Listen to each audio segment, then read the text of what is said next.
Friday evening. Let's take a look at some of the stories we're working on today for you for WMBF News. And the community is coming together to help a man who has dedicated decades of his own life to helping others in both Horry County and the PD. Tabor City Fire Safety Officer Donnie Strickland is now fighting for his life. He fought cancer once before, but now his fire department says it's returned and is spreading. Strickland was first diagnosed with colon cancer in 2023. He was in remission for just over 6 months, but this March he found out his cancer returned and is worse, now stage 4. Strickland has spent most of his life dedicated to helping others, and for the last 34 years, he's been with the Tabor City Fire Department. Before that, he worked for Horry County Fire Rescue for over a decade and also worked as emergency response for the Darlington Raceway for over 2 decades. Lieutenant Richard Coleman says Strickland has several treatments ahead across different states. If you'd like to help him and his family, you can find a link to a fundraiser by clicking on this story at our website, WMBFnews.com. The Tabor City Fire Department, by the way, is also planning to host a dinner fundraiser in the coming weeks. Florence County Sheriff's Office is asking for your help. They're trying to find this person of interest in connection to a shooting at the Waffle House on West Lucas Street around 4:30 Sunday morning.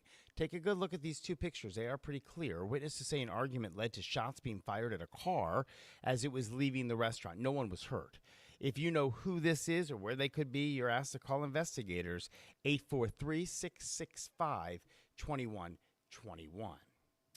The Spring Tide Cleanup, a staple event in Murrells Inlet, making its return this weekend.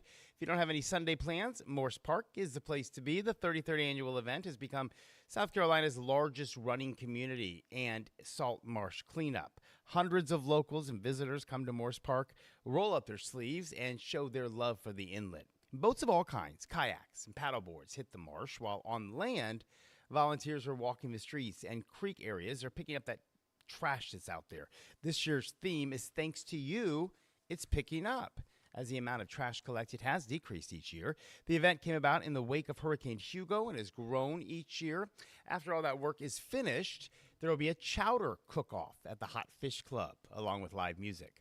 Murrells Inlet 2020 will be providing gloves, pickers, and bags for everyone. All you have to do is bring your boots and sunscreen. Again, that event kicks off Sunday morning. It's at 10 o'clock with an opening ceremony at Morse Park Landing.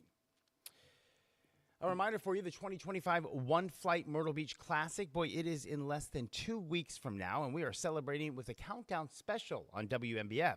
Our Classic Countdown Special airs this coming Thursday evening. That is May 1st at 7 o'clock. We'll have everything you need to know before the PGA Tour returns to the Grand Strand, and we'll be recapping last year's tournament, also sharing expert insight into this year's field, and also digging deeper into the unique Q qualifier. We'll also have an inside look at the course preparations and what you fans can expect if you're heading out for the very first time. Don't forget, we do have a list of all of the events going on in the Grand Strand and the PD this weekend. There's so much going on. That's on our website. Go to WMBFnews.com. Click on Community Calendar at the top. Let's take a look at the forecast real quick.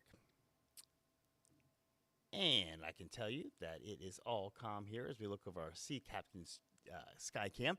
And we do have a chance of some slight showers on a couple of them on Saturday. Sunday, though, looks really, really good.